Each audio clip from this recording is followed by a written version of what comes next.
Welcome to At the Market, a look ahead at Chicago area real estate. Brought to you by At Properties, the #1 brokerage firm in the region.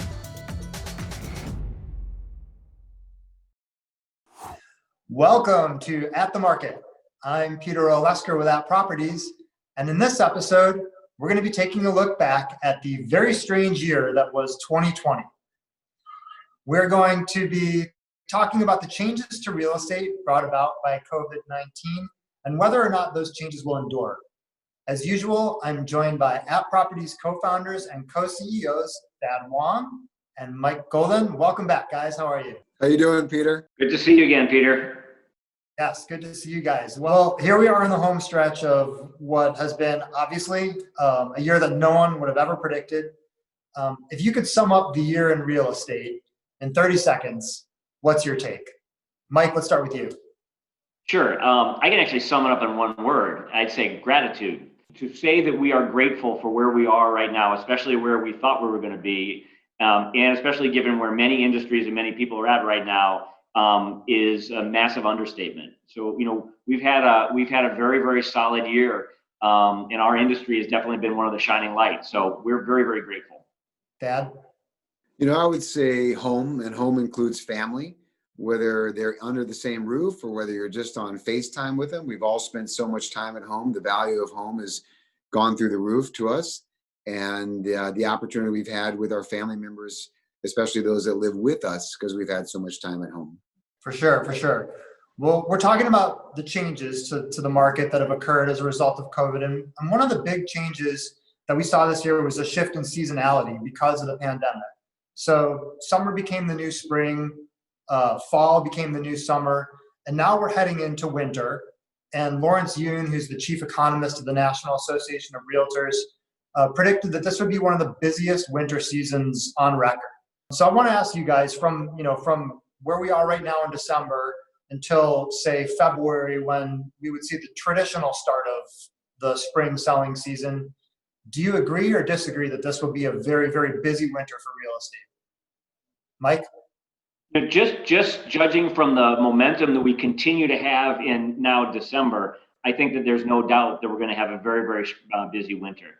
In the Chicago spring market, as you noted, really starts, I would even say really starts in January, right after people get back into the rhythm of work and they get back out there. So if we look at, we track all of our numbers, track year over year listing trends, contract trends, and we're still seeing incredible growth over 2019 in this part of the year. So, my feeling is we're going to go strong into the winter all the way through the spring market.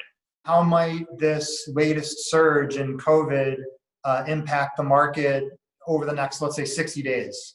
Yeah, personally, I don't think it's going to impact it because in a lot of markets we have low inventory and there's a significant fear of missing out. So viewers are seeing their properties online and they're getting forwarded from agents properties that are yet to become on the MLS, or yet to go live on the MLS.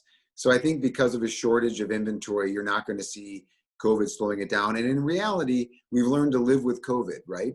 We know that if we're wearing masks, other people are wearing masks. If we're socially distanced, we dramatically reduce the likelihood of spreading the virus. So I think people will be respectful of one another's safety and will, continue. I don't want to say business as usual, but they'll see only the homes that they're very interested in buying. So the conversion rate per showing will be very high. That makes sense. Yeah, first, second, and third showings are being done online right now. But as Thad alluded to, we've figured out how to operate under COVID. We were an essential service, an essential business going into the pandemic and even the shutdown. So we did operate in April and May when everything was shut down.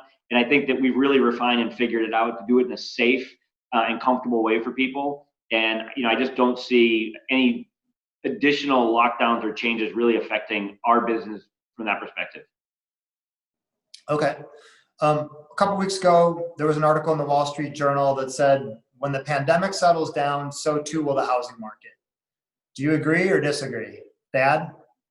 I totally disagree with that. When the pandemic settles down, there are only going to be more people that are comfortable looking that potentially were not comfortable while we had a spike in the virus. So I think that we're going to see consequences of COVID that go on for the next 3 years. Now it's going to trickle down in year 2 and year 3. But I think that, like I said before, I do not think that the renewed interest in home and the value people put on home is going to change over the next few years. I feel like this intensity of the amount of time we spend at home, the frequency of eating at home and everything we are doing at home, we're going to be excited to get out, but we also know what home is, and the value of it has changed dramatically for people. So I think people into next year, 22, et cetera, are going to be looking for more space. They're going to be looking for having permanence of more space and upgrading. Mike, are you on board with that? Yeah, no, I agree. Just to add on to that, I think that there's another wave waiting to come. I mean, there's a couple of dynamics that have prevented people from moving. You've got a lot of empty nesters who otherwise would have moved downtown. But right now, with the city so locked down, why would they leave their house in the suburbs to move into the city? I think that once the city frees back up again, you're going to get a wave of those people. And then you've got a lot of people who moved home because they were concerned about their financial situation, that as things stabilize and we came out of this, they're going to want to buy or rent. They're going to want to move on. So I think the housing market actually has got a lot of legs. And that while, I do think that we will get back to a little bit more of a sense of normalcy on the cyclical side, because right now it's all different. Think about it. The busiest time in the market is usually a much quieter time in the market if you look at 2020 because of the timing. I think beyond that, I do think we're going to continue to have really strong strength in the market for the foreseeable future. Okay. Well, I wanted to talk about new construction for a minute. We started 2020 in the sales center at 1000 South Michigan, which was the largest condo development in downtown Chicago in over a decade. Developer pulled the plug on condo sales there. It was an early casualty of the pandemic, but we still work with a lot of developers, and we are talking to developers that are planning new condo construction in the city right now. So I wanted to get your take. What advice do you give to those developers that are planning a new condo project in the city, given all that's happened with COVID? Mike, why don't you take that one first? Sure. Well, listen, if you look at where we're at and where we've been, we are seriously underdeveloped in the city for condos. I mean, we have had, if we go back, over the last 20 years, from 2000 to 2006, 2007, we were seeing 3,000, 4,000, 5,000 housing starts a year. Obviously, a lot more entry-level product that became rental product in the next wave. But we've only had a couple of hundred condo starts a year in and year out for the last 10 years. So we are underdeveloped, undersupplied in the city. And if you look at what happened last time, so obviously 2008, 9, 10 came along, everything stopped. We had to bleed out a lot of inventory. But the really successful developments were the ones that got done early in the cycle. So like 4 East Elm is a really good example. It's a project that we worked on that basically got started back in 2013 as we were really coming out of the last downturn, and it was an incredibly successful project. And but they had to take a leap of faith to get started in a time where things hadn't fully recovered. I think the same opportunity exists for developers today, in that there's going to be demand in the city. There's going to be demand, especially in certain neighborhoods of the city, and there's really nothing out there. 1000 M, unfortunately, was a casualty of the crisis, but it was an incredible project with amenities that everyone wants that nobody has right now, and could have been a very successful project. It's interesting that you mentioned amenities, because there's a lot of conversation now about whether buyers are going to want amenities, whether they're going to want to mingle with residents, whether they're looking at something more low density. Yeah, I think those that are planning for some of the lack of socialization to be a permanent factor in our community and culture are making a big mistake. I think that COVID gave us an impact to only appreciate our socialization with others more. And I do think people will be moving back to the offices, and I do think there will be vibrancy in the city and people will be wanting to work in the city. And I also think that people will want fitness rooms, business centers, meeting rooms, swimming pools, and those community amenities that allow them to enjoy more of a club lifestyle from home. That's not going to stop. That's only going to continue to be in great demand. Do you think there will be a demand in new buildings for technology to address some of the concerns that have come into our consciousness because of COVID? So things like, touchless doors, touchless elevators, air filtration systems, et cetera. Is that going to find its way into new buildings in the near future? Yeah, I think so. And some of that technology is ridiculously inexpensive, as far as the doors, et cetera. But I don't think people are going to be that freaked out with touching a doorknob. They'll be aware of it for a long time, but people are going to continue to move forward normally. I think filters and HEPA filters and that sort of advertising right now is very meaningful and will probably become the norm. It'll probably become normal engineering for new construction buildings and new construction single families, where there is an element of a heightened filtration system, and those are not incredibly expensive. So those things that can be ordered and developed and added without an enormous cost will probably become mainstream. All right, well, shifting gears a little bit, there have been so many storylines throughout the year, from the advent of the millennial home buyer to the strength of the suburbs to record low interest rates. But one could argue that the true hero of real estate in 2020 is the home itself. So I wanted to ask you guys, People Magazine has its sexiest man alive. Time Magazine has its person of the year. If you could pick one transaction, and I asked you guys to think about this a little bit before we filmed, but if you could pick one transaction that you feel is most representative of 2020, what would that one sale be? Thad, let's start with you. So mine is 632 Deming, and it had been originally listed for just under $9 million. It was a 12,000 square foot restoration, incredible restoration of a vintage home. And it was put under contract at the end of February, right before COVID. And prior to it closing, which was in May, that buyer who had it under contract for $4.5 million was contacted by a number of brokers. We represented the original buyer, and the value of that house increased astronomically from the date he put it under contract to closing because of COVID. And so the interest in large homes, more space, sport court, coach house, et cetera, everything went in his favor. Yeah, we definitely saw an uptick in luxury, which we'll get to in a minute. Mike, what's your take? What's the transaction that most represents 2020? I thought a lot about this, and there were obviously a lot of very interesting transactions. But to me, you can sum up 2020 and the kind of COVID effect in two words: Lake Forest. Lake Forest, and there's some other suburbs that kind of follow along with it. But Lake Forest was, you could almost say, a depressed market over the last 6, 8, 10 years. They suffered with a lot of supply, not as much demand. We definitely saw price retraction. And then COVID hit, and all of a sudden people wanted space, yards, beautiful settings, and Lake Forest had it all. And the market was on fire this year.